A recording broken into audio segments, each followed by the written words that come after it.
Hello dear students, today we are going to discuss about one of the important topic in electromagnetic wave, that is Poynting theorem. What do you mean by a Poynting theorem? Poynting theorem in electrodynamics, Poynting theorem is a statement of conservation of energy for the electromagnetic field in the form of a partial differential equation developed by British physicist John Henry Poynting. Poynting theorem is analogous to the work energy theorem in classical mechanics and mathematically similar to the continuity equation because it relates the energy stored in the electromagnetic field to the work done on a charge distribution. That means an electrically charged object through energy flux. For the statement, Poynting theorem, it is the work energy theorem of the electrodynamics. Also, Poynting theorem says then that the work done on the charges by the electromagnetic force is equal to the decrease in energy remaining in the fields less the energy that flowed out through the surface. So I am again repeating, this is a theorem. So we are using this theorem. Simply says the work done on the charges by the electromagnetic force is equal to the decrease in energy remaining in the fields less the energy that flowed out through the surface. So the energy per unit time per unit area transported by the fields is called the Poynting vector S. dA is the energy per unit time crossing the infinitesimal surface dA, the energy flux. S is the energy flux density, S equal to 1 by mu 0 E cross B. The work necessary to assemble the static charge distributions. Now we are moving to that statement and prove that theorem.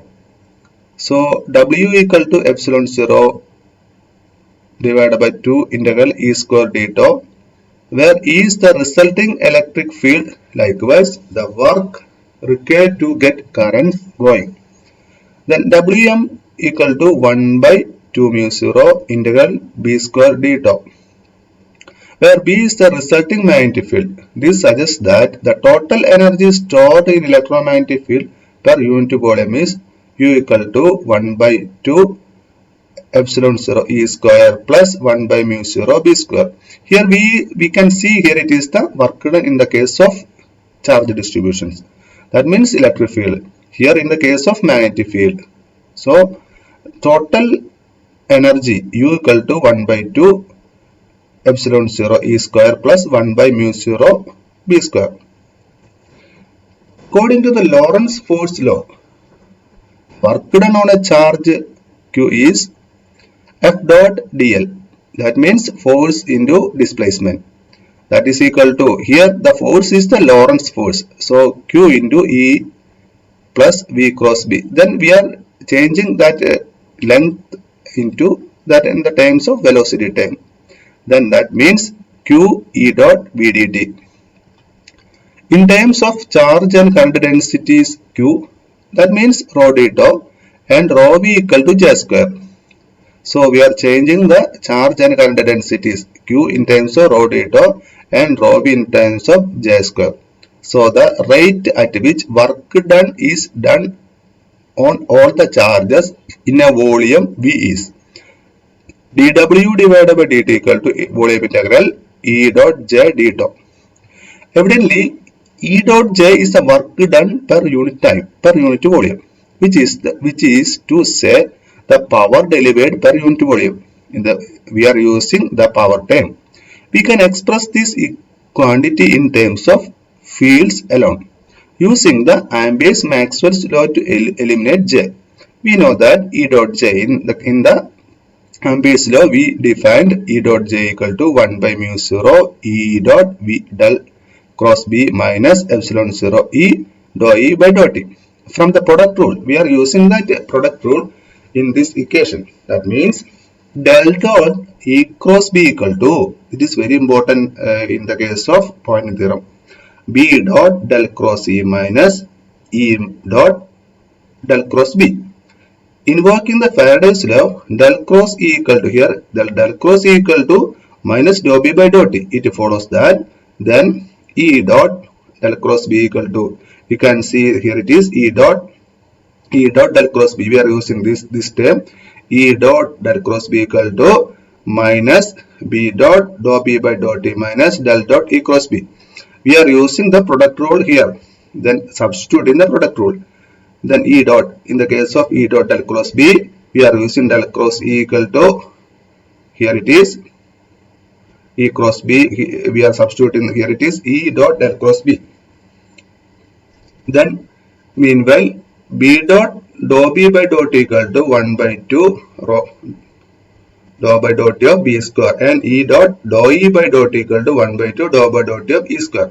Then substituting these equations into E dot J, that means minus 1 by 2 dou by dou T epsilon 0 E square plus 1 by mu 0 B square minus, here it is, we can see here it is E dot J, this term we are using del cross B